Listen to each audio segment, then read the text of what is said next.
der begyndte hun at slå løs på mig. Og jeg kunne godt forstå, at den frustration, hun måtte have ved, at det var mig, der kom og fortalte hende, at nu var hendes mand der ikke mere, gjorde faktisk, at jeg sagde til hende, at slå du bare løs, det kan jeg godt klare.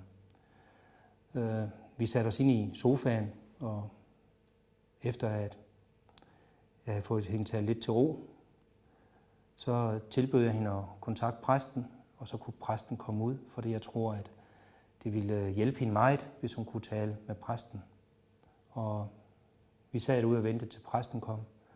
Og da jeg tog hjem den dag, det var mærkeligt for mig. Jeg havde det faktisk sådan, at da jeg var derude, der var jeg en professionel betjent, som gjorde mit det bedste for, at hun fik en god underretning.